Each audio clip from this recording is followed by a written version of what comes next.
Hello students, welcome back in my YouTube channel. Students, if you are new to my channel, please subscribe my channel and hit the bell icon so you get the latest notifications timely. So students, today's topic is law of equimarginal utility. So let's get started the video. Law of equimarginal utility is the second important law of utility analysis. तो students law of equimarginal utility जो है utility analysis का दूसरा important law है.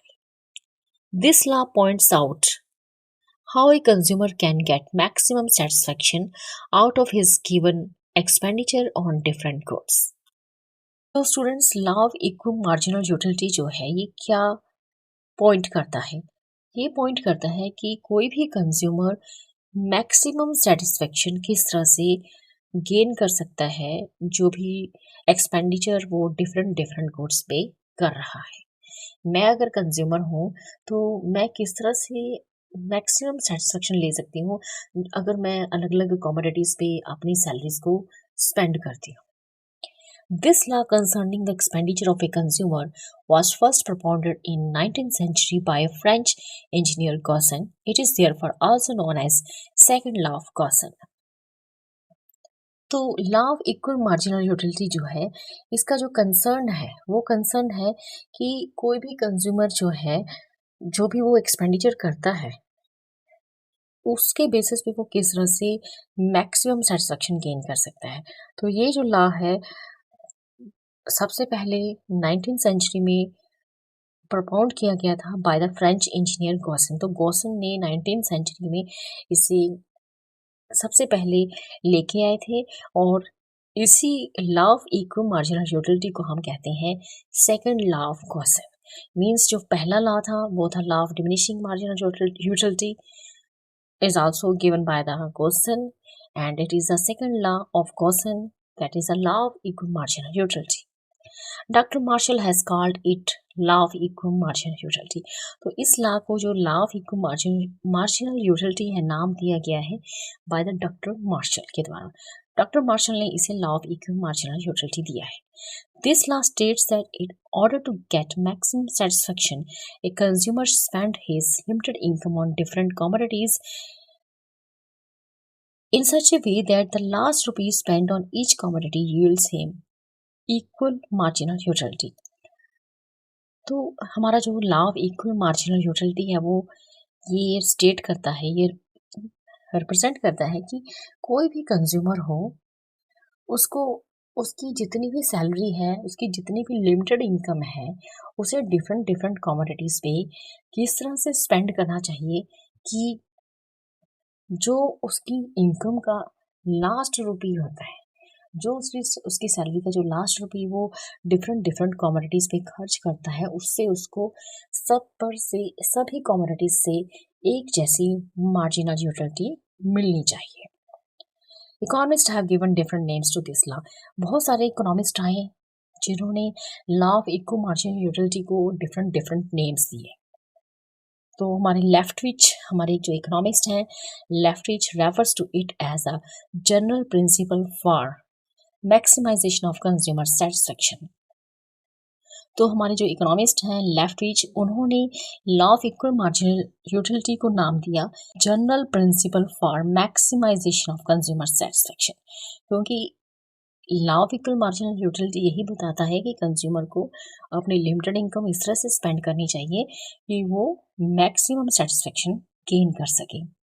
तो इसलिए लेफ्टविच ने इसको नाम दिया the general principle for maximisation of consumer satisfaction. और in short in simple words it is called the law of maximum satisfaction. तो law of equal marginal utility को हम लॉ ऑफ मैक्सिमम सेटिस्फेक्शन भी कहते हैं. Because by spending his income in accordance with this law, a consumer can get maximum satisfaction. Professor Hibden has called it law of rational consumer. तो professor हिब्डन जो है हमारे economist उन्होंने इसको नाम दिया लॉ ऑफ रैशनल कंज्यूमर. कोई भी समझदार कंज्यूमर होता है ना तो वो अपनी इनकम को इसी तरीके से खर्च करता है कि वो मैक्सिमम गेन कर सके हर कमोडिटी से, मैक्सिमम सेटिस्फेक्शन ले सके. तो प्रोफेसर हिब्डन ने इसको नाम दिया लॉ ऑफ रैशनल कंज्यूमर. अब रैशनल कंज्यूमर कौन होता है? A rational consumer is one who is keen to get maximum satisfaction, so he will spend his income strictly in terms of this law. It is also called law of substitution. तो rational consumer कौन होता है? ऐसा consumer जो ये जानता है कि उसे मैक्सिमम सेटिस्फेक्शन किस तरह से लेनी है और वो जो है अपनी इनकम जो है इसी लॉ के अकॉर्डिंगली स्पेंड करेगा। इसलिए हम law of equal marginal utility को लॉ ऑफ सब्स्टिट्यूशन भी कहते हैं। A consumer will go on substituting the goods yielding higher marginal utility for the good yielding lower marginal utility till such time as the marginal utility of both the goods become equal. कोई भी consumer होगा वो सबसे पहले ऐसी goods को choose करेगा जो उसे ज़्यादा हायर मार्जिनल यूटिलिटी देती हैं एज कम्पेयर टू उन गुड्स के जो उसे लेस मार्जिनल यूटिलिटी देती हैं। तो एज ए कंज्यूमर मैं मार्केट में वही चीज़ें देखूंगी जहाँ से मुझे ज़्यादा से ज़्यादा मार्जिनल यूटिलिटी मिल सके जिन कमोडिटीज़ से, बजाय इसके कि जो कमोडिटीज़ मुझे लेस यूटिलिटी दे रही हैं मैं उनको अवॉइड करूँगी। और ऐसा मैं तब तक करती रहूँगी जब तक कि मुझे marginal utility of both goods become equal, जबकि जो भी हमारी दोनों तरह की जो गुड्स हैं उनकी मार्जिनल यूटिलिटी इक्वल ना हो जाए। Lord Robins called it law of economics. हमारे एक इकोनॉमिस्ट हैं जिन्होंने law of equal marginal utility को नाम दिया है लॉ ऑफ इकोनॉमिक्स।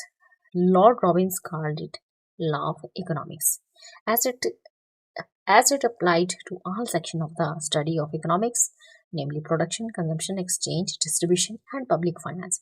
तो लॉर्ड रॉबिन्स ने इसको लॉ ऑफ इकोनॉमिक्स दिया क्योंकि ये जो लॉ है हम अपनी जो हमारी डिफरेंट सेक्शंस की स्टडी है जैसे कि इकोनॉमिक्स है, इकोनॉमिक्स में हमारे बहुत सारे सेक्शंस हैं, प्रोडक्शन है, कंजम्पशन है, exchange, distribution and public finance में हम इस लॉ को यूज करते हैं।